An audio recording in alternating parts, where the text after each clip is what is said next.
My name's Trevor Pryor. I'm going to be giving my persuasive speech. I have an audience member. Hi. Picture this. Two men stand on top of a cage 30 feet in the air. One of those men grabs the other and throws them off the cage, plummeting 30 feet and crashing through a table. The man above stands victorious. He had won.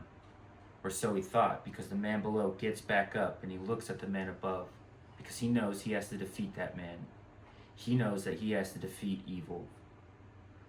What I'm describing is a story. It's fictional. But what I'm also describing is professional wrestling, and that's very much real. Both of those things exist in the same idea, and that's a microcosm of what professional wrestling actually is. Today I want to describe to you just that, what professional wrestling truly is. I consider myself to be somewhat of an expert on professional wrestling. However, I'm going to be using help from a few scholarly sources. Roland Barthes says in a seminal article on professional wrestling and mythologies, he describes wrestling as a spectacle of excess where passions such as love and hate are exaggerated through the expressions of wrestlers and audience members. You might have a memory of professional wrestling, and it might be one of it being childish and for kids. You also might have a memory of professional wrestling, and it might be one of it being explicit and very much for adults. Both of those things, again, are true. The most common idea that people have towards professional wrestling is that it's fake. And again, that's not necessarily untrue. The way I view professional wrestling is sort of the same way I view Santa Claus. I don't necessarily believe in Santa Claus, but every year at Christmas time, I watch my favorite Christmas movie, The Santa Claus. And when I turn it on and I watch it, and I see Santa Claus in his sleigh flying around pulled by a reindeer, handing out gifts all over the world, I'm not thinking, wow, this is fake, could never happen in real life. I'm immersed in the story. And that's what professional wrestling is at its core, is a story. It's storytelling. It's meant for immersion, for audience immersion. Oglesby describes wrestlers as wage workers, athletes, and entertainers who experience a wearing down and devaluation of the body. Now, I can't talk about all these things about professional wrestling without talking about those who make it possible, professional wrestlers. Now, there's this common idea that professional wrestlers are not athletes. In fact, recently, Tom Brady, who was a professional athlete, was on a podcast where he said that to Logan Paul, who is a current professional wrestler, that what he does is not professional athletics. Professional wrestlers are athletes. That is undisputable.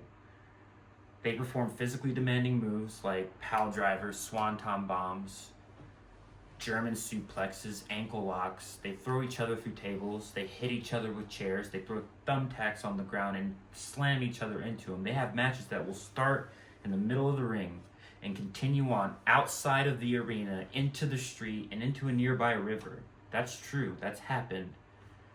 Professional wrestlers can't do any of that without having a severe amount of athletics. And they get paid to do what they do. Therefore, they are professional athletes.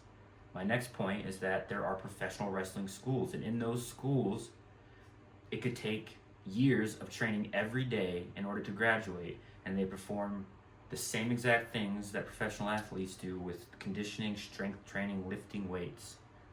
In fact, if you put the training of a wrestler up against the training of any other professional athlete, you'll see that it's equal to, if not more than.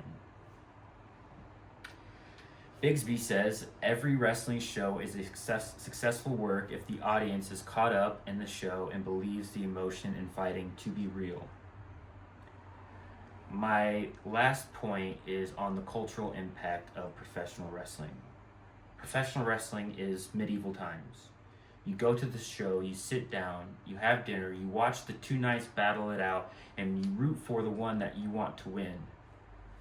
Professional wrestling is Broadway. You go and you see spectacular feats of talent on stage. In fact, if 10 wrestlers competed in pairs in front of a panel of expert judges, to see which of them had the best match in, say, a 5 minute time interval, it would be no different than figure skating or gymnastics, and you could put it in the Olympics. In fact, I don't know why that hasn't happened already. Recently, in 2025, WWE put on a show called the Royal Rumble in Indianapolis, Indiana, where they filled the Lucas Oil Stadium with more than 70,000 people. The Indianapolis Journal says that the number of people who attended was actually 1,000 more people than who attended Taylor Swift's concert on the Eras Tour in that same venue in that same week.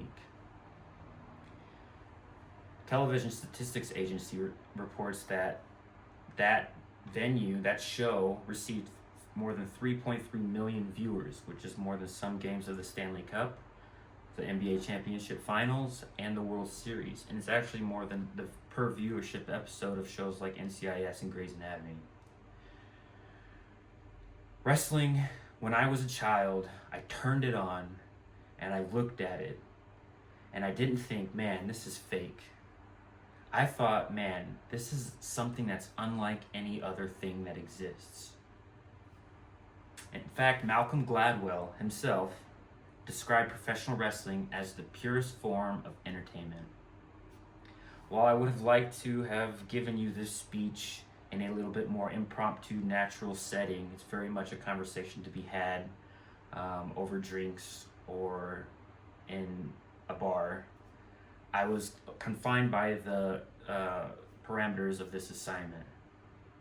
But what I'd like to say is, at the end of the day, give professional wrestling a chance. It sometimes seems childish, and it sometimes is controversial, and it very much has been, but it's also something beautiful that could never be equaled. Thank you.